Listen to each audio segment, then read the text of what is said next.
আদালতে বিচার ব্যবস্থা বলতে এইদিকে একটু পার্থক্য আছে, খেয়াল করতে হবে কিন্তু তখন মনে থাকবে। তাহলে সরাসরি কিন্তু কি করে দোষ স্বীকার করেনি, তাহলে ম্যাজিস্ট্রেট আদালত চাইলে আজকে দোষ স্বীকার জিজ্ঞেস করলো, চার্জ গ্রহণ করে কিন্তু আজকে চাইলে পিডব্লিউ সাক্ষী নেওয়া শুরু করে দিতে পারে, কিন্তু দায়রা আদালতে এই সুযোগ নাই। বুঝতে পারছেন? দায়রা আদালতে গিয়ে আজকে দোষ স্বীকার মানে আজকে চার্জ গ্রহণ করে আজকে হচ্ছে পিডব্লিউ সাক্ষী নেওয়ার কোনো সুযোগ নেই। তাহলে ওনাকে কি করতে হবে, একটা হচ্ছে যে মানে এসডি মানে আমরা একটা ওই যে আপনি যারা বুঝেন এখানে কিন্তু যদি এসডি শব্দটা ইউজ করা উচিত হচ্ছে না, যারা আমরা হচ্ছে যে প্র্যাকটিক্যালি যাতে বুঝতে পারি সেই জন্য করছি। সেটা হচ্ছে যে আমরা এটা হচ্ছে যে কি আছে দেওয়ানি মামলাতে আছে, কিন্তু দেখবেন যে দেওয়ানি মামলাতেও কিন্তু ইস্যু গঠনের পরে সরাসরি কি হয়ে যায় না, মানে একটা পিডব্লিউ শুরু হয়ে যায় না, জেনারেলি করে না। যদি ডাইরেক্ট মামলা কম থাকে তাহলে পিএসসি সরাসরি নেওয়া যেত, ওখানেও একটা সেকেন্ডিং ডেট দিতে হয় এত তারিখে, ঠিক আছে? তাহলে এই যে এসডি সেকেন্ডিং ডেট করে দিল মানে পিডব্লিউ প্রসিকিউশন উইটনেসের সাক্ষী কখন কখন মানে কখন না হবে এরকম একটা তারিখ নির্ধারণ করে দেওয়া হবে। বুঝতে পারছেন? তাহলে কত ধারার অধীনে 265 এর ধারার অধীনে, ঠিক আছে? আর যখন ওই যে তারিখ নির্ধারণ করে দিবে সেই তারিখটাতে কি করবে, তাহলে এটা তাহলে এরপর তারিখ হচ্ছে ওই পিডব্লিউ নেওয়া হবে, ঠিক আছে? পিডব্লিউ নেওয়া হবে মানে প্রসিকিউশন উইটনেসদের। তাহলে 265 ইধার, তাহলে আবার ম্যাজিস্ট্রেট হচ্ছে যে প্রসিকিউশন উইটনেস বা হচ্ছে যে পিডব্লিউ নেন কত ধারার অধীনে 244 ধারার অধীনে, আর হচ্ছে দায়রা আদালত নেন হচ্ছে 265 জি ধারার অধীনে। ক্লিয়ার এতটুকু?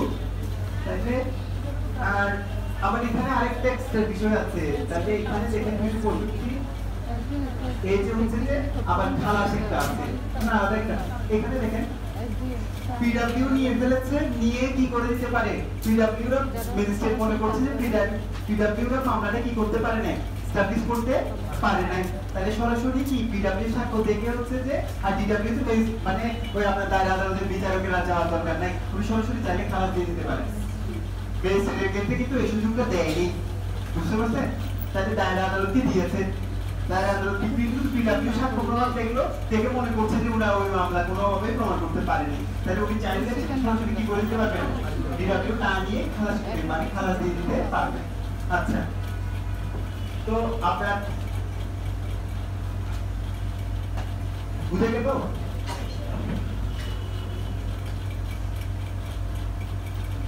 আচ্ছা, এরপরে দেখলো যে আপনার হচ্ছে যে কি করেনি, খালাস দেওয়া গেল না, পিডব্লিউ সাক্ষ্য বিবেচনা করা হলো, খালাস দিল না।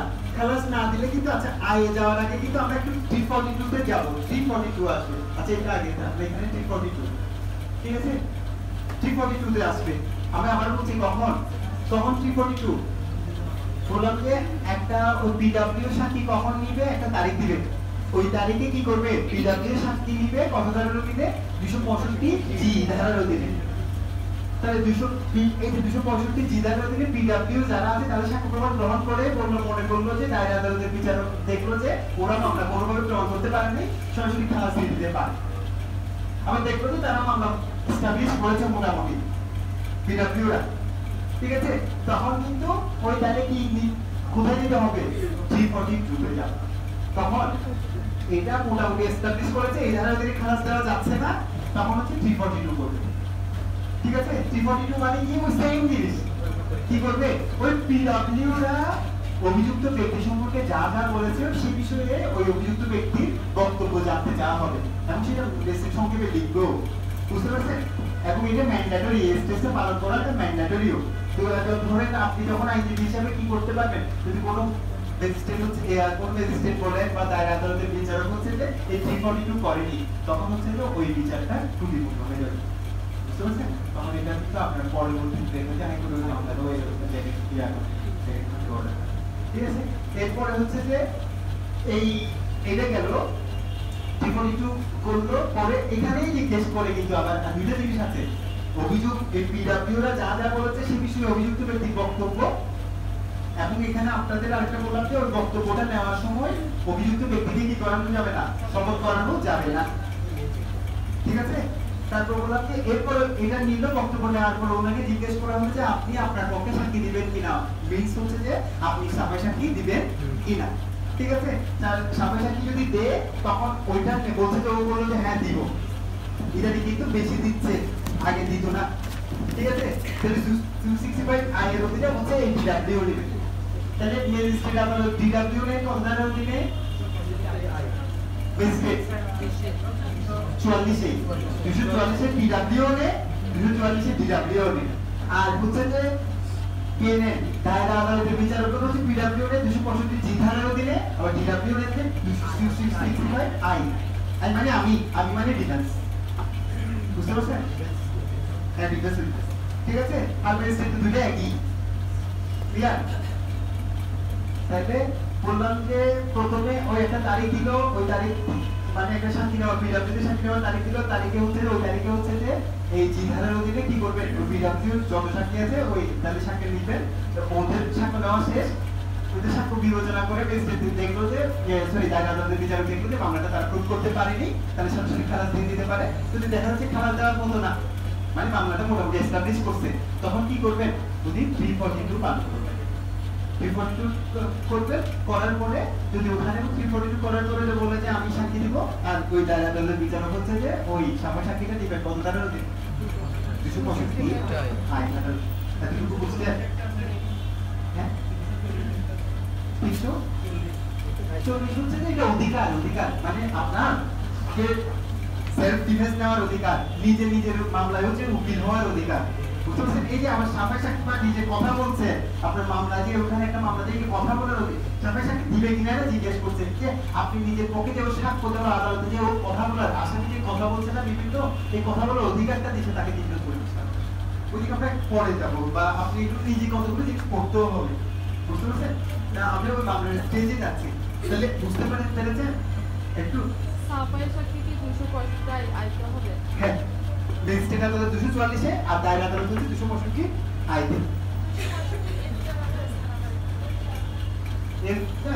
একটা বলছি যে ওই যে ধরেন না আমি চার্জ গঠন করে ওই যে দোষ স্বীকার করেনি, তখন কিন্তু আমি সরাসরি ইয়া করতে পারবো না, বলতে অমুক তারিখ হচ্ছে যে কিসের জন্য, রাষ্ট্রপক্ষের সাক্ষীর জন্য, এভাবে করে বলে দিতে হবে, মানে এসটিএসডি বলে এটা, মানে একটা তারিখ নির্ধারণ করতে হবে, মানে কখন হচ্ছে যে রাষ্ট্রপক্ষের সাক্ষ্য গ্রহণ করা হবে সেই জন্য একটা তারিখ নির্ধারণ। আমি এসটি বলতে চাইছি যে এটা সিভিলিটিটা বলে দিলাম যে যাতে বুঝে নিতে হয়েছে, এখানে এই শব্দটা ইউজ করা যাবে উচিত না যদিও, কিন্তু আমরা বারবার বলছি আমরা তো ওই কিসে আমরা যেহেতু শেখার পর্যায়ে আছি, তখন হচ্ছে এটাকে যত ইজিতে করা যায়, ওই সাইকেল চালানোর মতো বললাম না, আমরা প্রথমে সাইকেল চালানোর ক্ষেত্রে আমাদের বলে দেওয়া হয় যে গা নাড়াচাড়া করা যায় না, না কিন্তু পরে আমরা জানি যে কিন্তু করা যায়। সাইকেল করে না দেখেন না কতগুলো যারা ইয়া করে সাইকেলে স্ট্যান্ড করে, তাহলে ওখানের মধ্যে কি করে ওরা উঠে যায়, দাঁড়ায় যায়, কিছু হয় সাইকেলে। এইটা যখন আপনি পারবে তখন অনেক কিছু করতে হয়, কিন্তু শেখার জন্য একটু ইজি মেথড মেনটেন করতে হবে, নাহলে মাথায় আসবে না, সে কারণে। বুঝছেন? তো আপনাদের কষ্ট হচ্ছে, এটা বলছি কেন জানেন, ওই যে এগুলো করতে হবে, আপনি কোর্ট মিটিংয়ে এর চেয়ে ভালো পরিবেশ পাবেন না। বুঝতে পারছেন? কোর্ট মিটিংয়ে বেশি ভালো পরিবেশ পাবেন না, বেশিরভাগ কোর্টের অবস্থাই তো খারাপ। তো আপনি এটাও করে এখানের মধ্যে এই যে কারেন্ট চলে গেলে ওই সুযোগ আপনার নাই, বললাম যে আপনার প্রফেশনটা হচ্ছে ওইরকমই যে এসি রুমে বসে বসে কাটাই যাওয়ার মতো, তাইলে এখানে এমন হয় যে কোর্টের তো আপনারা জানেন, আমি তো গিয়েছি, এখানের মধ্যে এমন হয় যে শুধু আপনাকে শীতকালে পর্যন্ত আপনার হচ্ছে যে পুরো পোশাক ভিজে যাবে, মানে একদম গরু, মানে এখানে শীত পড়ছে অনেক পরিমাণে, দেখবেন যে ওইখানে গেলে আপনার কোনো শীত লাগবে না, বরঞ্চ আপনি ঘেমে গেছেন। বুঝতে পারছেন? তো ওই শীতটা এখানে করে, আর এখানে ফ্যান এমনি ঘুরতেছে কতগুলো, এগুলো বাতাস কিছু লাগে না আমি জানি। বুঝতে পারছেন? তো এখানের জন্য যারা ওই অতটুকু পরিমাণ যদি স্যাক্রিফাইস করতে, তাহলে তার দ্বারা পড়ালেখা করা খুবই কষ্টকর। বুঝতে পারছেন? আমি বলছি না হবে না, কিন্তু হচ্ছে যে কষ্টকর, তাহলে আপনাকে কোনো কিছু পেতে হলে স্যাক্রিফাইস করতে জানতে হবে। বুঝতে পারছেন? ওই বানর ধরার কৌশল জানেন? বানর ধরার কৌশলটা হচ্ছে বনে কিভাবে করে, যে হচ্ছে যে বানরের হাত ঢুকতে পারে এই পরিমাণ একটা ফুটো রেখে একটা ঝুড়ি রাখে। বুঝতে পারছেন? ওইখানে আর বানরের প্রিয় খাবার হচ্ছে যে বাদাম, তো এখানে ভিতরে বাদাম রেখে দেয় আর হাতটা ঢুকতে পারার মতো করে এরকম একটা ফুটো রাখে। তাহলে কি করে হাত ঢুকার পরে হাতে তো কি হয়ে যায়, মুষ্টি হয়ে যায়। বুঝতে পারছেন? যখন মুষ্টি হয়ে যায় কিন্তু পুরো এভাবে করে করা থাকে, মুষ্টি হলে সেটা আর কি হবে না, মানে মুষ্টিও বের করতে পারবে না, মানে বাদামটা যখন সে হাতে নিবে তখন মুষ্টি করবে না আর হাতটা বের হবে না। তো বানর কি করে দেখেন, ওই যে বাদামের লোকটাও ফেলতে পারে না, এটা বাদাম ফল নিয়ে আসার জন্য সে ইয়া করতে থাকে, শিকারিকে ডাবটি করে এক সাইডে বসে থাকে, তখন এটা সে যখন করতে থাকে এর মধ্যে পচে এসে শিকারি এসে তাকে ধরে ফেলে। বুঝতে পারছেন? তো মানে এটা হচ্ছে যে আপনাকে অনেক সময় কি করতে হবে, কোনো একটা মানে এই দেখেন বানরের বিনিময়ে কি হারাই ফেলে, স্বাধীনতা হারাই ফেলে, ঠিক না? তো আমাদের মানুষের ক্ষেত্রে ওই যে দেখবেন যে আপনার যদি কোনো কিছু একটা প্রিয় একটা জিনিস আপনাকে স্যাক্রিফাইস করতে হবে, তাহলে আপনি আরেকটা জিনিস পাবেন না, বুঝতে পারছেন? এটাই বাস্তবতা। আপনি যদি না স্যাক্রিফাইস করতে রাজি না থাকেন তাহলে আরেকটা জিনিস হারাইতে হবে, এটা নিশ্চিত, বা আরেকটা জিনিস আপনি পাবেন না, বুঝতে পারছেন? তো এটাই কর্মীকে অত্যন্ত ভালো না, আপনি তো জেনে বুঝে এখন যারা আসছে আপনারা জেনে বুঝে দিচ্ছেন। আর আমরা হচ্ছে যে আমরা ইউনিভার্সিটিতে সত্যি কথা যেটা চান্স পাই গেছি বলে ল করছি, হ্যাঁ আমাদের কিন্তু আমরা স্বপ্ন ছিল না, আমার বিশেষ করে আমার কোনো স্বপ্নই ছিল না, হ্যাঁ ল করবো যা দেবো এরকম কোনো স্বপ্ন ছিল না।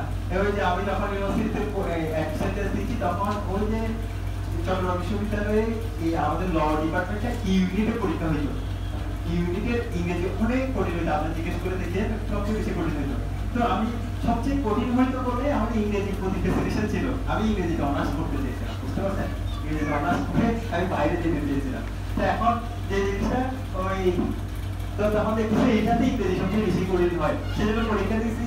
আর যখন চান্স পাই গেছি তখন তো বলতেছে কেউ আবার ল সেরে কি ইংরেজিতে অনার্স করে নাকি, আর ইংরেজি, হ্যাঁ তো এই কারণে হচ্ছে পড়া, বুঝতে পারছেন? তো আপনারা তো জেনে বুঝে সবাই হচ্ছে এখানে হিসেবে একটা আইন কলেজ থেকে করেছেন, আপনারা জেনে বুঝে কোনো একটা সাবজেক্ট পড়ার পরে হচ্ছে যে আপনি জেনে বুঝে মানে ওই স্বেচ্ছায় সব জ্ঞানে বলে না, আপনারা ওই যে ডিপ লেখার সময় আপনারা সবগুলো করেছেন এরকম করে করে, তাহলে আমাদেরকে খুঁজে পেতে আমরা এরকম সহ্য করতে পারবো না, বুঝছি দূর এত কষ্ট কি করতে চলে যাবো, ঠিক আছে? আপনাদের কিন্তু সহ্য করতে হবে, কারণ আপনি যে স্বেচ্ছায় বেছে নিয়েছেন, বুঝতে পারছেন? তো আমি এটাই জন্য বলছি না আপনাকে, কিন্তু আপনার পথ তো এরকমই। অনেক সময় দেখা যাচ্ছে ডিজাইনের মাথার উপর ফ্যান করতেছে, ওই ফ্যানটা হচ্ছে যে কি কোনো বাতাস নাই, আর তো সেই পোশাক করতে হয় না, এই সেজন্য এগুলো কোনো ব্যাপার না।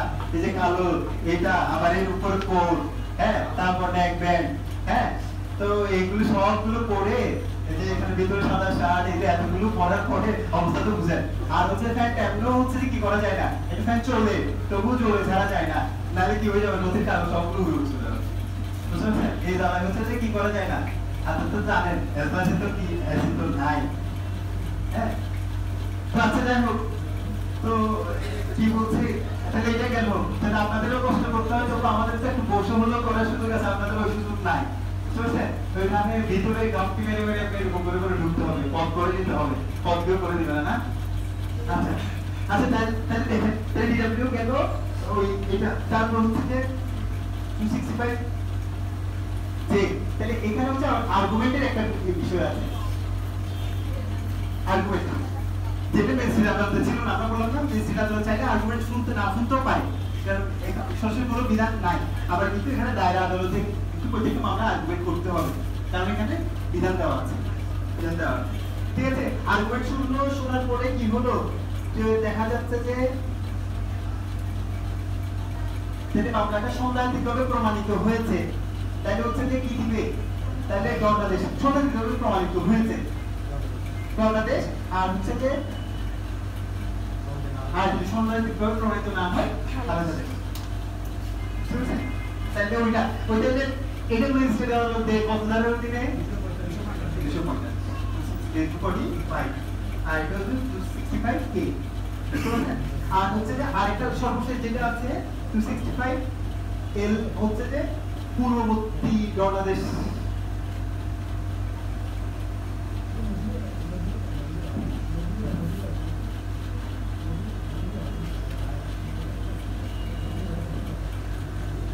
বিষয়ে সাক্ষ্য, পূর্ববর্তী দণ্ডাদেশ বিষয়ে সাক্ষ্য। দেখবেন যে যদি কি হয়ে যায় অনেক সময় আমরা বলেছিলাম মনে আছে আপনাদের 221 ধারাতে 5টা বিষয় লিখতে হবে, সেখানের মধ্যে একটা বিষয় বললাম যে লাস্টে কি বলেন তো পূর্ববর্তী দণ্ডাদেশ আছে কিনা, তাহলে কারো মামলাটা যদি প্রমাণিত হয়ে যায়, প্রমাণিত হয়ে গেল, প্রমাণিত হওয়ার পরে তাকে কিন্তু এই যে 265 কে ধারার অধীনে দণ্ডাদেশ দিয়ে দিচ্ছে, তখন কিন্তু তাহলে আরেকটা হিয়ারিং হবে, তিনি এটা বুঝে একদম এই ধারাতেই দণ্ডিত করে ফেললে, আর যদি দণ্ডিত না করে তাহলে পূর্ববর্তী দণ্ডাদেশ বিষয়ে কোনো পেশ করা যাবে না, তাহলে দণ্ডাদেশটা হয়ে ফাইনালি কনভিক্টেড হয়ে গেছে। এরপরে কিন্তু ওই যে আগে ওই পিসি বুঝেন তো সি মানে কি পার্সোনাল কম্পিউটার না, সিরিয়াস কনভিকশন। তাহলে ওই প্রিভিয়াস কনভিকশন বিষয় মানে সে বলছে যে আগে আরেকটা মামলাতে এই কি হয়েছিল, শাস্তি পেয়েছিল। কেন বলেন তো? আমরা কিছু মামলা দেখেছি মানে 17 অধ্যায়ের মামলাগুলো, এই চুরি টুরি ডাকাতির মামলা যেগুলো আছে, সেটা এখানে কিন্তু একবার করে যদি কেউ যদি 3 বা তার ততোধিক বছরের দণ্ডে দণ্ডিত হয়, তাহলে পরবর্তীতে যদি আবার একই মামলা করে মানে একই ধরনের অপরাধ সে করে থাকে, তাহলে সে যদি ওই অপরাধটা যদি প্রমাণিত হয়, সেক্ষেত্রে তার দণ্ডাদেশটা বর্ধিত করে কি করা যেতে পারে, যাবজ্জীবন কারাদণ্ডে রূপান্তর করা দেওয়া যেতে পারে। যেমন আমরা বলি যে কাউকে হচ্ছে যে 380 ধারার অধীনে, মনে করেন 380 ধারাতে কি বাসগৃহে চুরি, তাহলে একবার দণ্ডিত করছে, তাকে মনে করেন 3 বছর বা 4 বছর কারাদণ্ড দিছিল আগে, সে আবার থেকে ছাড়া হয়েছে, আবার কারো বাসায় চুরি করতে গেছে, ধরা পড়ছে, তাহলে সেটা প্রমাণিত, তাহলে তাকে দণ্ডাদেশ দিয়ে দিল। তাহলে দণ্ডাদেশ দেওয়ার পরবর্তীতে সে যে আগে যে পূর্ব একটা অপরাধ করছিল, তাহলে এটা করলে কি করা যায়, পরবর্তীতে কিন্তু ওই 380 টাকা সর্বোচ্চ শাস্তি কত আছে, 380 টাকা শাস্তি 7 বছর। তাহলে সেটা 7 বছরটাকে কনভার্ট করে কোথায় নিয়ে যাওয়া যাবে, যাবজ্জীবন কারাদণ্ডে। তাহলে হচ্ছে যে আমরা ওই বিষয়ে সাক্ষ্য প্রমাণটা কত ধারার অধীনে নেওয়া হবে, আগে সে দণ্ডিত হয়েছিল কিনা, তাহলে এই বিষয়টা সম্পর্কে সাক্ষ্য প্রমাণ নেওয়া যাবে 265 এর ধারার। তাহলে বুঝতে পারছেন, এটা হচ্ছে ক্রনোলজিক্যাল অর্ডার, এখানে বোঝানো তেমনটা কিছু নাই, বুঝলেন? তাহলে এটা এই যে এখানে সেই দণ্ডাদেশ, তাহলে এই দণ্ডাদেশ মানে হচ্ছে যে আপনারা এগুলোকে কি আকারে দেওয়া হয় বলেন তো? এই যে আমরা 245 বা হচ্ছে 200, এই যে আপনার 65 এর এ বা এই ধারার অধীনে এগুলো হচ্ছে যে রায় আকারে দেওয়া হয়, জাজমেন্ট আকারে। তাহলে এই জাজমেন্টটা বলতে গেলে আমরা জাজমেন্টটা দেওয়া হয় যে কিসের মাধ্যমে, এই রায়, বুঝতে পারছেন? এই যে খালাস আদেশ, এই খালাস, এখানে খালাস, আর ওই যে 245 ধারার খালাস ম্যাজিস্ট্রেট আদালত বলে, তাহলে এগুলো রায় আকারে দেওয়া হয়, ম্যাজিস্ট্রেট রায় দেন না সর্বশেষে, যে এগুলো রায় আকারে দেন। এই রায়টা দেয় কত ধারার অধীনে, 366 ধারার। বুঝতে পারছেন? 366। তাহলে সকল প্রকারের মামলার রায়, কাউকে 1 বছরের কারাদণ্ড দেওয়া হলো, খালাসের হচ্ছে যে রায় দিল, তাহলে হচ্ছে যে যাবজ্জীবন কারাদণ্ডের রায়, মৃত্যুদণ্ডের রায়, তাহলে এগুলো সবগুলো কত ধারার অধীনে, রায়গুলো দেখে কত ধারার অধীনে। তাহলে আমি এই যে দণ্ডিত হবে ফাইনালি এই আদেশটা দেখতে পাচ্ছি, ঠিক আছে, কিন্তু এটা কি আকারে দিতে হবে, আমি আপনাকে বলে দিলাম একটা আদেশ, ওই যে আপনারা দেখেন না, অর্ডার শিটে লিখে দিতে হবে না, অর্ডার শিটে লিখে একটা কথা, এটা তো আমরা লিখে ফাইনালি তাকে এত বছরের শুধু অর্ডার শিটে কিন্তু এতটুকুই লেখা হয়, কিন্তু আমরা ফাইনালি লাস্টে কি দিই, একটা জাজমেন্ট দিতে হয় না? এই জাজমেন্টটা দেওয়ার আকারে মানে যে কেন তাকে দণ্ড দিলাম বা কেন তাকে খালাস দিলাম, কতগুলো আমার রিজন আছে না, এই কারণে তাকে আমি মৃত্যুদণ্ড দিলাম না, যাবজ্জীবন কারাদণ্ড দিলাম, এটা কিন্তু আমাকে একটা লজিক দিতে হয়, বুঝতে পারছেন? মানে যে এটা কেন, কি কারণে হলো, বা কি কারণে তাকে আমি একদম মানে কি করে দিলাম, এই মামলার দায় থেকে মুক্ত করে দিলাম, তাহলে কি কারণে তাকে আমি হচ্ছে সর্বোচ্চ দণ্ড দিলাম, এই সবগুলো কিন্তু কি করতে হবে, একটা মানে যুক্তিগুলো দিয়ে দিতে হয়, আমার একটা রিজন থাকতে হয়, আর শুধু বললেই তো হবে না। আপনারা দেখবেন যে শুধু অর্ডার শিটে কিন্তু যখন এগুলোই উঠবে, অর্ডার শিটে দেখবেন যে তাকে হচ্ছে যে এই মামলার দায় থেকে অব্যাহতি দেওয়া বা খালাস দেওয়া হলো বা দণ্ডে এত বছরের দণ্ডে দণ্ডিত করা হলো, আপনার অর্ডার শিটে এইভাবে লেখা থাকে, অর্ডার শিটে এগুলো এখানে আছে, কিন্তু আমি বললাম যে এগুলো সবগুলো এই যে খালাসের আদেশ, রায়ের আদেশ কেন দিলাম, তাহলে এটা যৌক্তিকতা সহ কি করতে হয়, আমাকে বিস্তারিত লিখে দিতে হয়। তাহলে এটা কি আকারে পাবলিশ করতে হয়, রাইট, ঠিক আছে? তাহলে এই যে ফৌজদারি মামলার বিচারক রায়দের কত ধারার অধীনে, 366 ধারা। এটা কি হোক, ম্যাজিস্ট্রেট হোক, দায়রা আদালতের বিচারক হোক, ঠিক আছে? তাহলে রায় দিত। আরেকটা জিনিস দেখেন, এখানে আরেকটা বিষয় শিখতে হবে, সেটা হচ্ছে 267 এর সাবসেকশন 3 তে বিকল্প রায় আছে, এখানে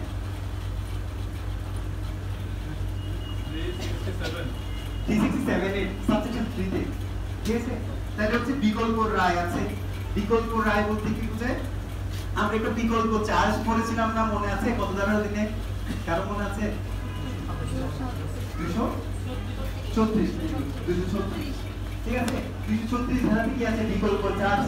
বললাম যে চূড়ান্ত সাক্ষ্য প্রমাণ গ্রহণ করা শেষে সে কোন ধারার অধীনে দণ্ডিত হবে সে বিষয়ে আমার কি আছে, সন্দেহ হচ্ছে, তাহলে সেক্ষেত্রে আমি কি করতে পারি, বলছি যে বিকল্প চার্জ গঠন করে নিতে পারি।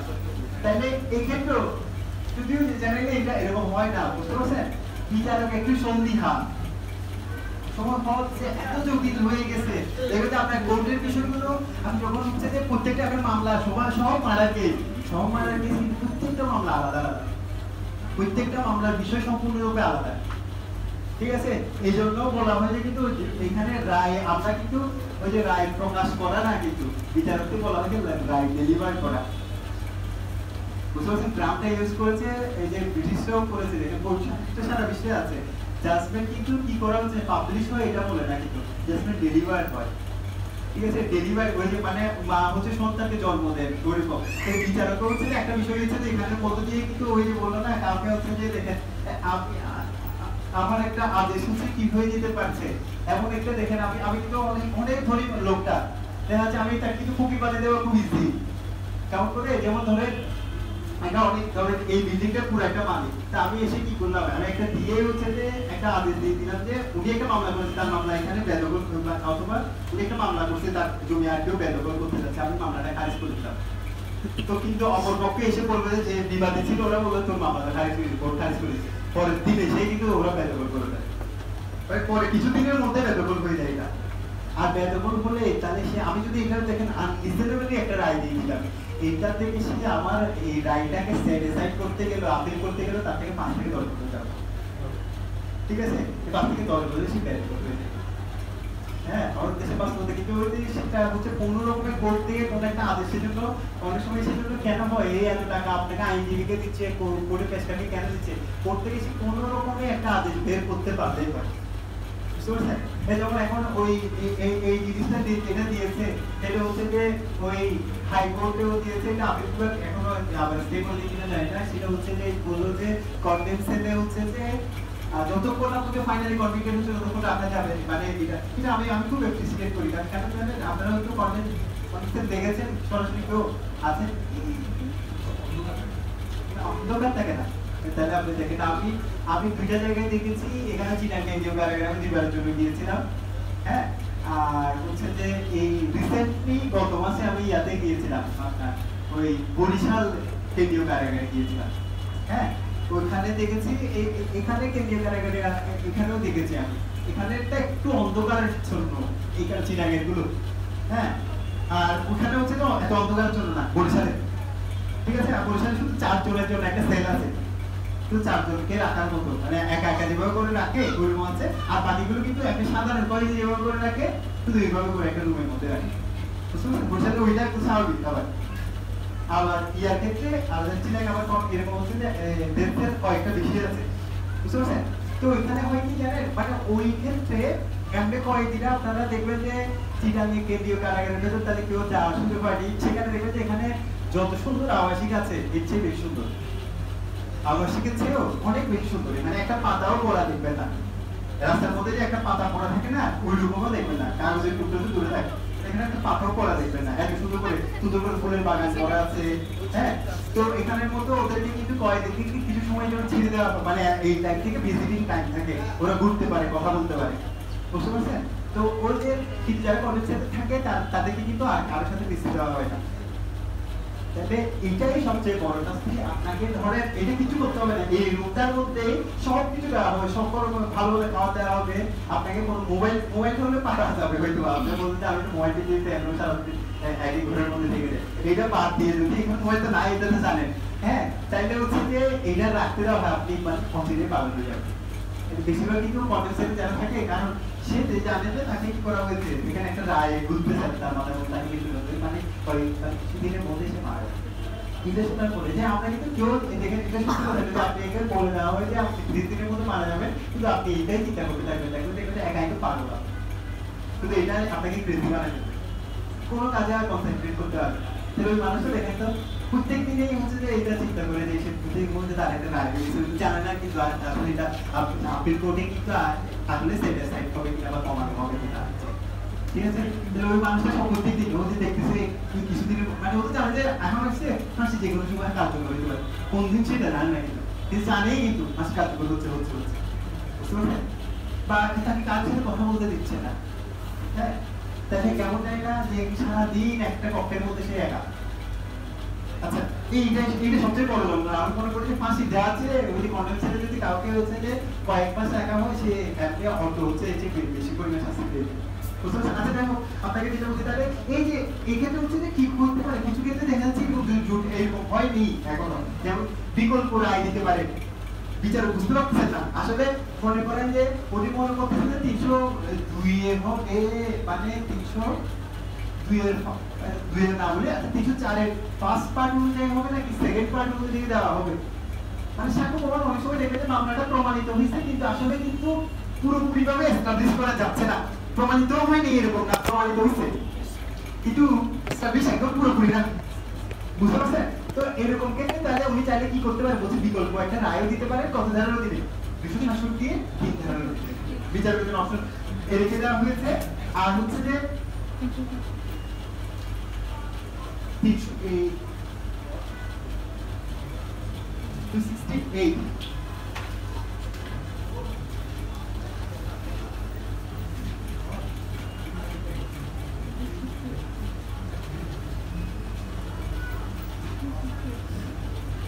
আচ্ছা তাহলে 268 এ দেখেন আবার বলছি মৃত্যুদণ্ডের রায়টা দেওয়া হয় কত ধারার দিনে 266 ধারার দিনে, যে কোনো সব ধরনের রায়, কাউকে যদি অর্থদণ্ড দিয়েছে রায়টা দিবে যে কত, ওই আপনার একটা রায় দিয়েছে রায়টা 366 ধারার দিনে, কিন্তু এই মৃত্যুদণ্ডের রায়টা দিলে রায়ের মধ্যে অন্যান্য রায়ের কোনো নির্দেশনা এখানে দেয়নি, রায়টার মধ্যে একটা একটা কথা লিখে দিতে হবে বলছে, ঠিক আছে?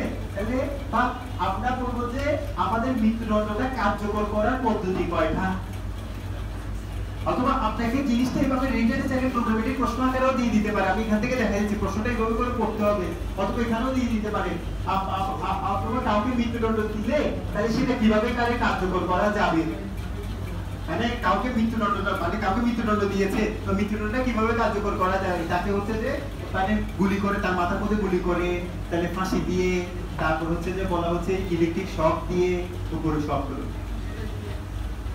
কোনটা আমাদের দেশে দেখেন এখানে বুঝে এইটার জন্য আপনাকে বুঝতে হবে কিন্তু এই 268 বুঝতে হবে, 268 তে বলে দিয়েছে তাহলে মৃত্যুদণ্ড রায়ের মধ্যে লিখে নিতে হবে বলছে যে মৃত্যুদণ্ডটা তাহলে মৃত্যু না হওয়া পর্যন্ত ফাঁসিতে 268 ঠিক আছে 260 সরি 368 তাহলে 368 টা লিখে দিয়েছি 368 এ তাহলে হচ্ছে অনুযায়ী হচ্ছে যে কারো মৃত্যু না হওয়া পর্যন্ত ফাঁসিতে ঝুলিয়ে তাহলে তার মৃত্যুদণ্ডটা কার্যকর করতে হবে, সে মর্মে ওই মৃত্যুদণ্ডের রায়ের মধ্যে 366 ধারা দিলে যে রায় দিবে সে রায়ের মধ্যে লিখে দিতে হবে, সেটা বলে দিয়েছে। কথা বুঝলেন? একটু বুঝছেন? বললাম যে যতক্ষণ না মৃত্যু হচ্ছে ততক্ষণ পর্যন্ত ফাঁসিতে ঝুলিয়ে তাহলে তার মৃত্যুটা কি করতে হবে কার্যকর করতে হবে, সেই মর্মে তাহলে রায়ে লিখে দিতে হবে, রায়ে লিখে দিতে হবে, ঠিক আছে? এটা জাজমেন্টের লাগে দেখেন তখন আপনাকে এগুলো দিয়ে প্রবলেমেটিক প্রশ্ন দিবে আসলে হচ্ছে আপনি এটা দেখতে হবে রায় বিচারক লিখে নাই তখন ওই জাজমেন্টটা বুঝতে পেরেছেন? কারণ এটা তো আইনের নির্দেশনা লিখতে হবে বলছে, যখন এই যে দেখলো যে আইনে যেটা বলে দিচ্ছে এরকম একটা নির্দেশনা যদি না মানে ওই দেখেন না এই আপনি যে রিভিশন করেন হুট করে দুধ দিবেন বলছে আপনি এরকম আদেশ দিচ্ছেন তো আমি এখন আমি আপনার কাছে আমি যাচ্ছি উপরে যাচ্ছি, এই উপরে কেমনে যাবেন আপনি দুধ দিতে ইচ্ছে করলে উপরে যাওয়া যায় না, এই উপরে যাওয়ার জন্য এই জিনিসগুলো জানতে হবে আর কি, এই আপনি তখন আপনি উপরে গিয়ে দেখেন এই আপনার ওই প্রথমত আমাকে অনেক যখন আমার সামনে সব পিছিয়ে দিবেন আমার অনেক সুনাম করবেন, যখন আমার উপরে যাবেন তখন তো বলবেন যে এই দেখেন কিছু জানা স্টেশন কি দেখেন কিছু জানা হ্যাঁ আপনি 366 কি শুধু মৃত্যুদণ্ড ক্ষেত্রে প্রযোজ্য? সহজ রকমের না, মৃত্যুদণ্ড সহ সহজ রকম অর্থদণ্ড দিয়েছে যে সকল রকমের রায় দেওয়া হয় কতবারও দিনে, কিন্তু বলছে যে এই 366 মৃত্যুদণ্ডের রায় যখন আমরা দিব সেখানে কিন্তু আরে মানে ওই রায়ের মধ্যে একটা বিষয় লিখতে হবে, মৃত্যুদণ্ডের রায়ের ক্ষেত্রে বাধ্যতামূলক একটা বিষয় লিখতে হবে, অন্য রায়ে কি লিখতে হবে সেটা বলে দিই, তাহলে সেটা কি লিখতে হবে 368 যা বলা আছে এখানে কি বলা আছে মৃত্যুটা মানে তাহলে মৃত্যু না হওয়া পর্যন্ত ফাঁসিতে ঝুলিয়ে তাহলে কি করতে হবে তার মৃত্যুকে কার্যকর করার বিষয়টা এখানে লিখি করতে হবে, এটা 366 তে লিখব হ্যাঁ 366 রায় যখন লিখবে ওই রায়টার ভিতরে থাকতে হবে, বুঝতে পারছেন? কিন্তু বলা আছে কোন বিষয়টা লিখবে সেটা লেখা আছে কোথায়, অথবা আমরা বলতে পারি যে এই যে আমাদের দেশে তাহলে যখন হচ্ছে যে আমাদের দেশে যখন হচ্ছে পেনাল কোডের অধীনে আমরা কি যে যখন মৃত্যুদণ্ড দিই এই মৃত্যুদণ্ডটা কার্যকর করার উপায় কয়টা, কেবল একটা। আমাদের দেশে যখন হচ্ছে যে আমরা বলছি যে কাউকে কি করি ব্যানার প্রতিরোধীরা যদি কি করা হয় মানে কাউকে মৃত্যুদণ্ডে কার্যকর করার উপায় হচ্ছে কিন্তু একটা কি ফাঁসি ফাঁসি দেওয়া। ফাঁসি দিতে অন্য কিছু দিতে সেটা অবৈধ হয়ে যাবে, কিন্তু অবৈধ হবে। বুঝতে পারছেন? এই যেমন আমার স্পেশাল পাওয়ার আমি আপনাদের শিখিয়ে দিচ্ছি, কিন্তু স্পেশাল পাওয়ার অ্যাক্টের অধীনে আপনাকে কিন্তু ভাই ভাতে জিজ্ঞেস করবে বিলের অনেক পড়া হচ্ছে 70% পড়া হচ্ছে ভাই ভাই পড়া। বুঝতে পারছেন? তাহলে ভাই ভাতে জিজ্ঞেস করবে বলছে যে আচ্ছা মৃত্যুদণ্ড কার্যকর কিভাবে করা যায় বলেন তো? তো আপনি বলতে ফাঁসি দেবো, আর কিছু কোনো উপায় করা যায় না? যদি করলো তাহলে ওই ফায়ার করে মাথায় ফায়ার করে গুলতালি করলো। কিন্তু এটার একটা আইনে বৈধতা আছে। কখন? ওই স্পেশাল পাওয়ার অ্যাক্টের অধীনে যদি কাউকে মৃত্যুদণ্ড দেওয়া হয় সেটা কার্যকর করা যায় হচ্ছে যে দুই উপায়। একটা হচ্ছে যে এরকম হচ্ছে গুলি করে, এখানে লেখা আছে গুলি করে অথবা হচ্ছে ফাঁসি। এটা ওই 34 এটা আছে স্পেশাল পাওয়ার অ্যাক্টে 34। এইটা গ্রাফ করে দেওয়া, গ্রাফ করে দেওয়া আর পরে কিন্তু হচ্ছে আপনাকে ফাঁসিতে ঝুলাই দিবে রংকাটিতে কেন যাতে আপনি আপনি এটা একদম নিশ্চিত করে এটা ডাক্তার করে চেক করে পাস চেক করে তবু আবার ইয়ে করে দেয় যাতে কোনো কারণে বেঁচে না যায়। বুঝতে পারছেন? কিন্তু হচ্ছে কার্যকরের উপায় হচ্ছে এটাই, মানে ফাঁসি দিয়ে ঝুলাই। বুঝতে পারছেন? দেখেন এই দুইটা জিনিস এই মানুষ কেন ক্যাপে যে অপরাধ করে সেটাই বুঝে যাচ্ছে। আপনি যদি কেউ একটা অপরাধ করে যাতে সুইসাইডের মাত্রাটা এখন অনেকখানি বেড়ে যাচ্ছে।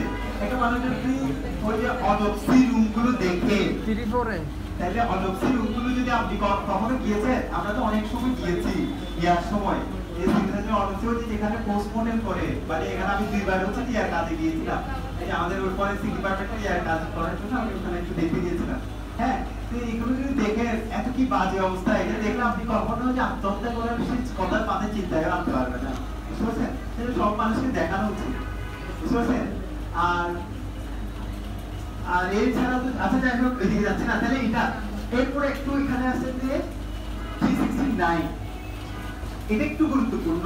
সেটা হচ্ছে যে দেখেন এখানে দেখবেন যে ফৌজদারি কার্যবিধিতে একটা বিষয় হচ্ছে যে রিভিউ করা যায় না। ফৌজদারি কার্যবিধির অধীনে কি করা যায় না? রিভিউ করা যায় না। এখানে একটা জিনিস ক্লিয়ার করে না, আমি এটা পুরো পড়াই দিচ্ছি। হ্যাঁ, এখানে বলছে যে এই কার্যবিধি মানে ফৌজদারি কার্যবিধি আর কি, এই কার্যবিধি বা বর্তমানে বলবৎ কোনো আইনে ভিন্ন রূপ কিছু না থাকলে কোনো আদালত রায় স্বাক্ষর করার পর করণীয় ভুল সংশোধন করা ছাড়া এর পরিবর্তন বা পুনর্বিবেচনা করতে পারবে না, মানে রিভিউ করতে পারবে না। তাহলে আপনাকে একটা কথা বলে দিতে পারলাম, ফৌজদারি আদালতে রিভিউ করা যায় না, সেটা কোথায় বলা আছে? 369 ঠিক আছে? তাহলে আপনি বলতে পারা যেতে পারে, আপনি বলতেও পারেন যে বলতে যে হ্যাঁ রিভিউ করতে পারে, রিভিউ করে আপনি বলছেন এখান থেকে বের করতে হবে সেকশন থেকে, কিন্তু বলছেন কোন ক্ষেত্রে রিভিউ করা যায় বলেন তো? একটা করণীয় ভুল থাকলে প্রথম হচ্ছে করণীয় ভুল ব্যতীত অন্য ক্ষেত্রে হচ্ছে যে পরিবর্তন করতে পারবে না বা মানে পুনর্বিবেচনা করতে হবে। তাহলে যদি করণীয় ভুল থাকে সেটা পুনর্বিবেচনা করতে পারে, তাহলে কোন ক্ষেত্রে করতে পারে? করণীয় ভুল থাকলে। আর হচ্ছে কি এখান থেকে যদি আমরা বলছি যে এই সেকশনটাকে আবার একটু করে পড়লে ভালো হচ্ছে, সেজন্য দেখেন সেকশনে কথা আছে একটু করে কিন্তু আপনি এখান থেকে অনেক কথা বের করা যায়। তাহলে হচ্ছে যে আর কোন ক্ষেত্রে এই কার্যবিধি বা বর্তমানে বলবৎ অন্য কোনো আইনে ভিন্ন রূপ বিধান না থাকলে যদি এই ফৌজদারি কার্যবিধি এখন অ্যামেন্ডমেন্ট করে একটা বিধান দিয়ে দিয়েছে রিভিউ, তাহলে সেক্ষেত্রে করা যাবে না, নাকি এটা বাধা হয়ে দাঁড়াবে? বাধা হয়ে দাঁড়াবে না। বলছে তাহলে ফৌজদারি কার্যবিধিতে যদি কোনো বিধান থাকে বা অন্য কোনো স্পেশাল আইনে যদি বিধান থেকে থাকে তাহলে সেক্ষেত্রে করা যাবে, অন্যান্য ক্ষেত্রে কি করা যাবে না। তাহলে যদি বিধান স্পেসিফিক্যালি যদি এই ফৌজদারি কার্যবিধি বা অন্য আইনে অ্যাড করে দেয় সেক্ষেত্রে করা যাবে। তাহলে আপনি বলতে পারেন ফৌজদারি মামলাগুলোতে রিভিউ করে যেগুলো কিসের অধীনে? এগুলো সবগুলো করে কনস্টিটিউশনের অধীনে, বুঝতে পারছেন? সংবিধানের অধীনে। আচ্ছা, তাহলে বুঝতে পেরেছেন? তাহলে ফৌজদারি মামলাতে কি করে যায় না?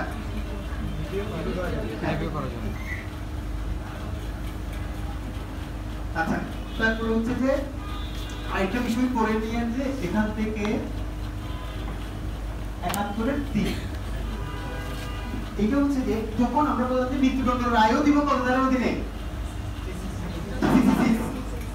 কোনকে মৃত্যুদণ্ডের রায় দিলে আমাকে একটা ওই রায়ের মধ্যে একটা ম্যান্ডেটরি কথা লিখতে হবে। কি কথা বলেন তো?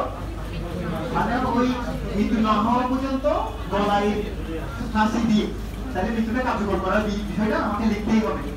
এখন বলছি আরেকটা বিষয়, এই যে যখন এমনি তো আপনারা জানেন, যদিও এগুলো প্র্যাকটিক্যালি করা হয় না, রায়টা এমনি তো পড়ে শোনাইতে হয় পুরো রায়টা। তো আমরা তো শুধু এত তো কোর্টের এত সময় সুযোগ তো নাই, কারণ হচ্ছে আমাদের পিআইবি রিপোর্ট অনুযায়ী হচ্ছে যে কি দরকার বাংলাদেশে হচ্ছে যে আপনার 20,000 কমপক্ষে বিচারক দরকার। আমাদের এখানে বিচারক আছে কেবল হচ্ছে যে আপনার 20,000, ঠিক আছে। তো আপনার 2000 বিচারক আছে, পাশাপাশি হচ্ছে যে এখানে 2000 থেকে প্রায় 700-800 হচ্ছে ছুটি, তারপর হচ্ছে বিভিন্ন পড়ালেখার কাজে ওই যে বাইরে এই কাজে এরকম আছে 1500 বিচারক থাকে, বুঝতে পারছেন। আর এখান থেকে তো ওই 2000 এর মধ্যে তো আবার দেখেন বিভিন্ন প্যাশনের পোস্ট আছে, সবগুলো তো আর ফিল্ডে কাজ করতেছে না, মিনিস্ট্রিতে কিছু আছে, আর বিভিন্ন প্যাশনের পোস্ট আছে না, তো পোস্টগুলো আছে, তাহলে টোটালি কাজ করা হচ্ছে 600-700 বিচারক, বুঝতে পারছেন। 600-700 বিচারক কেবল হচ্ছে যে আপনি কাজ করে ফিল্ডের মধ্যে। তো এগুলো দিয়ে আসলে কি করা যায় না, ওই বাইরের দেশে আমি বললাম না, ওই যে দেখেন এদিকে গেল আমাদের যেটা সেশন দিয়েছে আমেরিকানে হচ্ছে যে ওই যে পাবলিক প্রসিকিউটর থাকে না, ওরা আমাদের একটা সেশন দিয়েছিল ইয়াতে ঢাকাতে।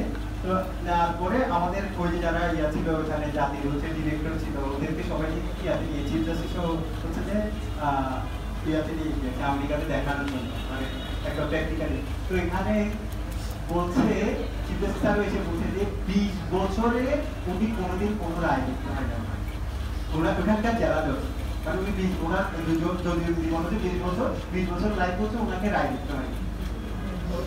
শেষের দিকে একটা রায় আসছে, উনি রায়ের ফর্মেট খুঁজে পাচ্ছিলেন না, বুঝতে পারছেন, রায়ের ফর্মেট খুঁজে পাচ্ছেন না, কারণ না লিখে 20 বছর যাবে তো কেউ পাবে, বুঝতে পারছেন। এই তাহলে আর আমাদের দেখেন আমাদের এইরকমও আছে যে একদিনে হচ্ছে 2-4-5 এই ফুলদারি দিতে হচ্ছে আপনারা জানেন এগুলো 2-4-5টার উপরে যায় জাজমেন্টে, বুঝতে পারছেন, দিয়ে ডেলি। তাহলে আচ্ছা, তাহলে যে বলছি, তাহলে এখানের মধ্যে যেটা বলছি, তাহলে হ্যাঁ এখন তো যখন আমার মৃত্যুদণ্ডের রায় দিবে, তাহলে এখানে আমাদের এক্সট্রা কথা বলার একটা কথা বলা, মানে একটা কথা লিখে দেওয়ার একটা বলা আছে। আবার রায়টা এমনি তো হচ্ছে যে 266 এ বলা আছে রায়টা প্রকাশ্য আদালতে ঘোষণা করতে হয়, বুঝতে পারছেন, পরে শোনাতে হয়। এই পরে শোনানোর সময় কিন্তু আরেকটা কাজ, মৃত্যুদণ্ডের রায়টা যখন ঘোষণা করবেন, ঠিক আছে, মানে রায়টা দ্বীপ প্রদান করবেন, তখন হচ্ছে যে কিন্তু একটা এক্সট্রা বিষয় বলতে হবে ওনাকে, অন্যান্য রায় বলে ওই যে উনি কতদিনের মধ্যে আপিল করতে পারবেন সেটা বলে দিতে হবে। অন্যান্য রায় ঘোষণা করার সময় আপনাকে যাবতীয় কারণে এই রায় মানে দণ্ডিত করে একটা রায় দিলাম, তাহলে ওইটাতে আমাকে কিছু বলে দেওয়া হবে, ওটা আপনি একদিনের মধ্যে আপিল করতে পারবেন। কিন্তু যখন তাকে মৃত্যুদণ্ড দিব, তাহলে ওই ক্ষেত্রে আমাকে এই 371 বলে দিচ্ছে যে আমি কতদিনের মধ্যে আপিল করতে পারবো, সেটা তাকে কি বলে দিতে হবে, ওই আমি যাকে কনভিক্ট করেছি মৃত্যুদণ্ডের, যার বিরুদ্ধে মৃত্যুদণ্ডের রায় দিয়েছি তাকে বলে দিতে হবে। মানে কয়দিনের মধ্যে মৃত্যুদণ্ডের বিরুদ্ধে আপিল করতে হবে? 7 দিন। কোথায় বলা আছে? কোথায়? আমি জানি। হ্যাঁ? হ্যাঁ, ঠিক আছে। আর্টিকেল 150 তে বলে দেওয়া আছে। ঠিক আছে? কত দিনের মধ্যে? 7 দিনের মধ্যে। তাহলে আর্টিকেল রিভিশন একটা কি বলছো বলিয়ে? শিডিউল 1 অফ হচ্ছে যে আর্টিকেল 150 অফ হচ্ছে আমাদের আইনের শিডিউলে তফসিল 1 এর মধ্যে আছে, তফসিল 1 এর অনুচ্ছেদ হচ্ছে 100%। তফসিল 1 যখন আপনি বানানো উচিত দেখেন, যত হচ্ছে যে আপনি একটা সাবমিশন দিচ্ছেন, আপনি একটা পিটিশন দিচ্ছেন, আপনি দেখেন সত্যি কথা যেটা আপনাকে মানে কারোর সাথে পরিচিত হইতে হবে না, যদি আপনি যদি সাউন্ড নলেজ রাখেন, দেখবেন যে আপনাকে মানে আদালত রেসপেক্ট করে। কারণ আমরা এখানে দেখেন আপনি আদালতকে রেসপেক্ট করেন কেন? আমি আদালত হচ্ছে যখন বসছি আমি চেয়ার দিব, কেন হচ্ছে আমি কিছু পারি না, আপনি যখন দেখবেন আমাকে মানেন আমি কথা বলে আপনি শুনবেন না, ঠিক আছে? তাহলে আর যদি আমার নলেজ আছে তাহলে আপনি শুনবেন, ঠিক আছে? যেমন বলছেন ডক্টর কামাল হোসেনরা, তারপর ওই কবি নিয়োগীরা যখন হচ্ছে যে সিটি কর্পোরেট তারা কি করছে দেওয়া দিচ্ছে, ওই তাদের শুনছে বিচারক একদম ভালো করে মনোযোগ দিয়ে শুনছে, বুঝতে পারছেন? কেন বলেন তো? ওই যে ওদের নলেজ আছে, হ্যাঁ? আচ্ছা, তো আপনি ওই যেভাবে করেছে সেগুলো বলছি যে এখানে তাহলে ওই মৃত্যুদণ্ডের রায়ের মধ্যে কি করে দিতে হয়, আপিল কতদিনের মধ্যে করতে হবে সেটাও বলে দিতে হবে, মানে 7 দিনের মধ্যে করতে হয়। তাহলে এইটা আমরা শিখে ফেলবো, তখন আপনি যখন লিখছেন তাহলে 7 দিন ওইটা লিখে রাখলেন, তাহলে একসাথে ওই আমাদের ওইটা শিখা হয়ে গেল কত, তাইলে বলছে যে অনুচ্ছেদ 150 তফসিল 1 মানে তাহলে কত, মানে তামাদি আইনের তফসিল 1 এ 150 অনুচ্ছেদ অনুযায়ী, ঠিক আছে? 7 দিনের মধ্যে করতে হবে, সময়টা বলে দিতে হবে। এতদিনের মধ্যে চাইলে আপনি এই রায়ের বিরুদ্ধে আপিল করতে পারেন, কোন ক্ষেত্রে কিন্তু বলতে হবে না। আচ্ছা, এটা গেল। এরপরে যায় আপনার এইবার আপনাদের একটা 31 দ্বারা যখন পড়াচ্ছিলাম একটা কথা লিখে দিয়েছিলাম না, মনে আছে? 374 31 দ্বারা যখন লিখে দিয়েছিলাম, কারণ মনে আছে? বসে এত মনে রাখার সময় নাই। হ্যাঁ, খুব ব্যস্ত। এখনকার মানুষ বুঝতে খুব ব্যস্ত না। আচ্ছা, আমি এখনো চিন্তা করি না, আগেকার মানুষগুলো অনেক ব্রিলিয়ান্ট ছিল, বুঝছেন? ওরা ওই অর্থে আর কি, আমরা পথ চিনি না। এই যে আমাদের মনে হয় এগুলো সাইনবোর্ড টাইনবোর্ড কতগুলো আছে না, এগুলো যদি উঠাই দেয় আমরা পথগুলো আছি করি না, ঠিক না? আপনার মনে হয় না? আমি বেশিরভাগ মানুষকে দেখে দেখে একটু চিনি না, আমাকে একটু হয়। কিন্তু আমি চিন্তা করি যে অনেক সময় আছে সব সাইনবোর্ড হচ্ছে এরকম কোনোদিন বন্ধুদের উঠাই দিয়ে গেছে, আমাকে এই পথ দিয়ে যাইতে দিচ্ছে কোনো একটা জায়গায়, তাহলে আমি তো জায়গাটা চিনবো না। আপনার আমার কথা আপনি বলতে পারেন যে ওই গুগল ম্যাপে দিয়ে দেখে নেবেন, গুগল ম্যাপও নাই, চিনবে? তখনকার মানুষ চিনতো কিন্তু। আচ্ছা, যারা দেখেন সেখানে ওরা অশিক্ষিত মানুষ, নৌকা যারা চালায়, আমি তো তারা কিন্তু ডিরেকশন কোনো ক্যামেরা করে চিনে যায়, আমরা ভালো করে বুঝি না অনেক সময় না, যে এখানে ক্যামেরা যায় বুঝি যায়। আচ্ছা দেখুন, আমরা দেখেন আমরা মনে রাখি না, কেন মনে রাখতে বলছি বলেন তো? 31 কি ছিল?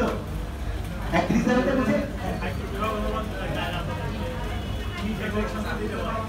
হ্যাঁ বলছি না, এই যে আমরা বলছি দায়রা জজ, অতিরিক্ত দায়রা জজ সকল রকমের দণ্ড দিতে পারেন, দণ্ড দেওয়ার ক্ষেত্রে কোনো সমস্যা নাই, কিন্তু বললাম যে ওনার এক মানে সকল দণ্ড হচ্ছে যে কি করে কার্যকর যোগ্য, কিন্তু এক ধরনের দণ্ড আবার কি কার্যকর যোগ্য, সরাসরি কার্যকর যোগ্য না, সেটা হচ্ছে মৃত্যুদণ্ড। তাহলে সরাসরি কার্যকর যোগ্য না কেন বললো? বললো যে এটা মানে সরাসরি কার্যকর করা যাবে না, তাহলে কি করতে হবে? কার্যকর করার পূর্বে একটু পারমিশন নিতে হবে হাইকোর্টে। এই পারমিশন নেওয়ার জন্য পাঠাইতে, এই যে পাঠানোর বিষয়টার নামই হচ্ছে ডেথ রেফারেন্স, মানে মৃত্যুদণ্ডটা তাহলে কি করা যাবে কিনা, ওই যে মানে কার্যকরী যোগ্য কিনা সেই বিষয়ে অনুমতি বা কার্যকর করার তাহলে অনুমতি নিয়ে যে তাহলে আপনার ওই যে মামলাটা যখন পাঠাবে এটার নামই হচ্ছে কি ডেথ রেফারেন্স। বুঝতে পেরেছেন? আমরা বললাম না তাহলে 31টা কেন ইনপুট করে দিচ্ছি, কারণ তখন আমার এটা পড়া হয়ে যাবে। তাহলে ওনার দায়রা জজ, অতিরিক্ত দায়রা জজ সকল প্রকারের দণ্ড দিতে পারে, দণ্ড দেওয়ার ক্ষেত্রে কোনো কি নাই, তার কোনো বাধা নাই। তাহলে দায়রা জজ, অতিরিক্ত দায়রা জজের মৃত্যুদণ্ডাদেশ ব্যতীত সকল দণ্ডাদেশ হচ্ছে কি সরাসরি কার্যকর যোগ্য, তাহলে মৃত্যুদণ্ডটা সরাসরি কার্যকর যোগ্য নয়। তাহলে ওই মৃত্যুদণ্ডটা কার্যকর করার জন্য হাইকোর্টের অনুমতি নিয়ে তাহলে কার্যকর করতে হয়। এই অনুমতি নিয়ে কার্যকর করার জন্য, অনুমতি নেওয়ার জন্য বিষয়টার নামই হচ্ছে কি ডেথ রেফারেন্স। তাহলে এটা কত ধারার অধীনে নিতে হয়? বুঝতে পারছেন? তাহলে এই অনুমতিটা দিতে পারে কে? হাইকোর্ট। আর হাইকোর্টের রেফারেন্স মানে আমি বলি ফৌজদারি কার্যবিধিতে রেফারেন্স এখতিয়ারের বিষয়ে কোথায় বলা আছে? 374। রেফারেন্স জুরিসডিকশন সম্পর্কে কোথায় বলা আছে? 374। আর দেওয়ানি কার্যবিধিতে বলা আছে 113 এবং অর্ডার 46। দেওয়ানি কার্যবিধিতে রেফারেন্স জুরিসডিকশন সম্পর্কে বলা আছে সেকশন 130, হ্যাঁ, এবং হচ্ছে যে অর্ডার 46। বুঝতে পেরেছেন?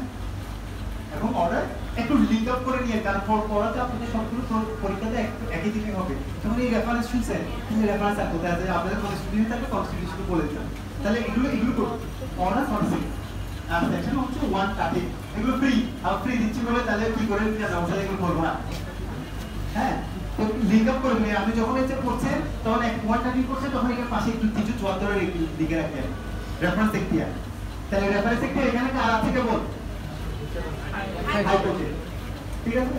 আচ্ছা, তাহলে এখন বলছি তাহলে এরপরে তাহলে পাঠাবে হাইকোর্ট, চাইলে সেটা কি করতে পারে? বললো যে মানে কি কি করতে পারে সেগুলো 276 আছে, আমাদের লাগবে না। ওই চাইলে এটাকে পরিবর্তন করতে পারে, এমনকি খালাস দিয়ে দিতে পারে, এটা অন্য কোনো দণ্ডে রূপান্তর করতে পারে, অথবা যা মৃত্যুদণ্ড ছিল সেটা বলা লাগবে। এই ক্ষেত্রে উনি পরিবর্তন করতে পারে, চাইলে খালাস দিয়ে দিতে পারে রেফারেন্সে যখন পাঠাবে। বুঝতে পারছেন? কেউ আপিল করেনি, ওই আপনি বললাম না ওই মৃত্যুদণ্ডের রায় ঘোষণা করতেছেন, 366 ধারার অধীনে রায় ঘোষণা করছে বিচারক, তাহলে বিচারক বলে দিয়েছে আপনি চাইলে এই 7 দিনের মধ্যে আপিল করতে পারেন। কিন্তু আপিল করেনি, আপিল না করলে নথিটা কি করতে হবে? ওনাকে হাইকোর্টের কাছে পাঠাতে হবে। বুঝতে পারছেন? হাইকোর্ট চাইলে এটা রেফারেন্স এখতিয়ারটা দেখেই হচ্ছে তাকে কিন্তু খালাস দিয়ে দিতে পারে, কোনো আপিল করেনি। বুঝতে পারছেন? আর করলেও করতে পারে, করলে তখন কিন্তু একসাথে বিবেচনা করে আর কি হাইকোর্টের কাছে, রাষ্ট্রপতির কাছে। এটা তারপরে যখন এগুলো হয়ে গেল, ওখানে কার্যকর করে ফেললো, তখন কার্যকর করার দায়িত্ব কিন্তু বিচার বিভাগের না, বিচার বিভাগ তো হচ্ছে নিদান, এটা হচ্ছে এক্সিকিউটিভ ডিপার্টমেন্টের কাজ, বুঝতে পারছেন? এই যে এখানে যারা আছে কিন্তু ওরা এক্সিকিউটিভ ডিপার্টমেন্ট, তাহলে ওরা ওই তখন হচ্ছে রাষ্ট্রপতি, তো এক্সিকিউটিভ ডিপার্টমেন্টের আমরা জানি যে কি টাইটেল আর হেড, তাহলে উনি চাইলে এটা কি করতে পারে, তখন হচ্ছে ওনার এর পূর্বেও হচ্ছে যে একটা ফর্মালিটি আছে, এগুলো যে করে কতগুলো বিধান আছে, কার্যকর করার পূর্বে কি করতে হয়, কি কেউ দেখেন না, আপনারা বলেন না ওই তাকে একটা সেই জিনিসটা পূরণের সুযোগ দেয়, তারপরে এটা কথা বলতে দেয়, এগুলো চলবে না, এগুলো আমাদের বিচার বিভাগের কাজ নাই, আপনার আইনের কোনো কাজ নাই, বুঝতে পারছেন? তো এগুলো আমার যেগুলো কাজ নাই এগুলোতে আপাতত যাবো না, এগুলো যদি আপনার যদি বলছি না আমরা, হ্যাঁ আমার মানুষ হিসেবে অনেক কিছু জেনে নিতে পারে, যেমন কাজে আপনি জেনে নিতে পারেন, কথা বুঝছেন? এখানে আমাদের পড়ার সাথে সংশ্লিষ্ট নয়, হ্যাঁ। আচ্ছা, তাহলে একটু বুঝছেন? তাহলে ডেট রেফারেন্সে পাঠাবে, তাহলে বললাম যে ওইটা চাইলে উনি কি করতে পারবেন, ওই যেটা মৃত্যুদণ্ড দিয়েছে যারা যে অতিরিক্ত যাবে এটা বহাল রাখতে পারেন, ওইটাকে খালার সাথে সে পরিণত করতে পারে, অথবা অন্য কোনো দণ্ডে রূপান্তর করতে পারে, ঠিক আছে? তাহলে এইটার বিষয়ে বলা আছে 376। আচ্ছা, তাহলে আমরা এরপরে যাচ্ছি, ঠিক আছে? কোথায়? এখন রায়ও দিন হচ্ছে, ঠিক আছে? এখন কি করবেন? আপিল করবেন? হ্যাঁ, আপনি আপিল ডিভিশন করতে পারি, ডিভিশন করার পরে যদি আপিল ডিভিশন যদি বহাল থাকে তখন এটা কার্যকর করবো না। তাহলে আমরা চলে যাই কোথায় এবার? ধরেন এই রায় দিচ্ছেন, আপনি বললেন যে কি আমি মানি না, ঠিক আছে? আবার রায়টা আপনি বললেন যে আমি মানি না, তাহলে মানি না বললে তাহলে তখন কি করতে পারেন? আপনি আপিল বা ডিভিশন করতে পারেন, চাইলে করতে পারবেন এরকম না, কিন্তু মানি না বললেই আপনি আপিল করে ফেলতে পারবেন না, না? তো সেই জন্য বলছে ফুলদারি কালিমে যদি বলে দিচ্ছে, বলছে কেবলমাত্র যে সকল বিষয়ে আপিলের বিধান আছে কেবল ওই সকল বিষয়ে আপনি আপিল করতে পারবেন, আর যে সকল বিষয়ে আপিলের বিধান নাই সে সকল বিষয়ে আপনি আপিল করতে পারবেন না।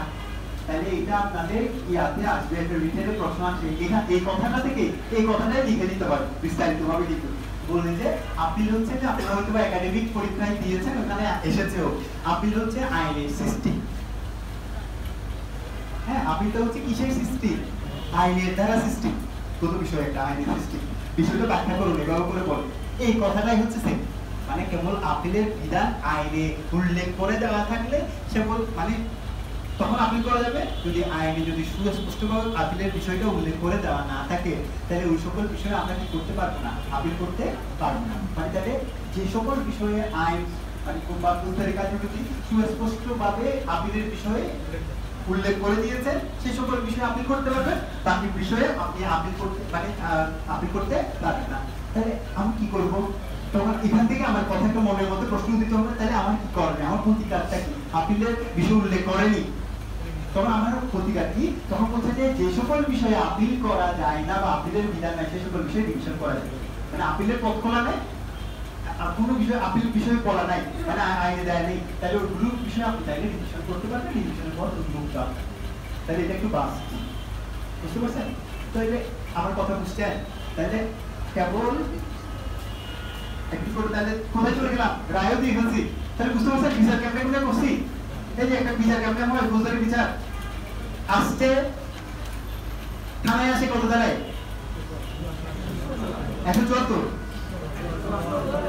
দেখতেছি আপনার 174 নাকি 154, আর কোর্টে আসে 400, তাহলে এই যে আসছে মানুষ আছে, দেখেন আপনি দেখেন এবার আপনি ক্লায়েন্টে নিয়ে যান, আমি বলছি মামলাটাকে একটা ক্লায়েন্টের কাছে নিয়ে যান, এই ক্লায়েন্টে আসছে, তার বিরুদ্ধে কোনো অপরাধ হয়েছে, ঠিক আছে? তাহলে আসবে, তাহলে সে কোথায় যেতে পারে? তার কাছে দুটো জায়গা আছে, কোর্ট, থানা। তাহলে কোথায় কোর্টে যাবে? 200, আমাদের থানা 200। থানা থেকে গেলে কি করণীয়, মানে থানার যার সাথে সাথে কি কি কাজ করবে সেগুলো আছে কত? এই 154 থেকে 174 নাকি 76? 176। তাহলে 54 থেকে 176 পর্যন্ত থানা কি কি করবে? আবার এরপর হচ্ছে কোন সংসদে চলে আসবে, কোন কি করবে সেগুলো কোথায় বলা আছে? আপনার হচ্ছে যে 200 থেকে 205 এর পর্যন্ত, ঠিক আছে? মানে 205 এর ঠিক পর্যন্ত কোন কি করে ফেলবে, করলো, করার পরে আমরা বললাম যে ওই করলে মানে আসার সাথে সাথে কি হয়ে যাবে না, ওই ফৌজদারি মামলা জন্ম হয়ে যাবে না, জন্ম নিবে যে কখন? তাহলে ওই আমলে নিতে হবে, ঠিক আছে? একটা বিষয় আছে ওই যে দেখবেন আমলি আদালত, সেজন্য বারবার শুনবেন এই যে আমলে নেবে তখন হচ্ছে তাহলে এই আমলে নেওয়া, এই যে আমলে নেওয়া, তাহলে এই আমলে নেওয়ার বিষয়গুলো আছে 190 থেকে 199, মানে এগুলো কমপ্লাই করতে হবে। এই নিল, নেওয়ার পরে কি করবে, আমলে নেওয়ার পরে কিন্তু ওই আসামিকে হাজির করার জন্য যার বিরুদ্ধে হইলো তাকে হাজির করার জন্য সমন ওয়ারেন্ট দেবে বা গুলিয়ে দাঁড়ি করবে, যত জানেন। তাহলে আচ্ছা, তাহলে এটা করি, তাহলে এটা করে আগামীকালকে সকাল 9টায়, আচ্ছা জেনারেটর হয়ে গেছে, আগামীকালকে সকাল 9টায় সিআরপিসি ক্লাস হবে, আজকে ছেড়ে দেন। আচ্ছা এটা করে ইয়া করে দিচ্ছি, তাহলে যেহেতু আপনার আর আপিলে আজকে যাচ্ছে না, কালকে আপিলটা দেখে কালকে একদিনেই প্রসেস করে দেওয়ার চেষ্টা করবো। হ্যাঁ কিন্তু হ্যাঁ, তাহলে এই আচ্ছা তাহলে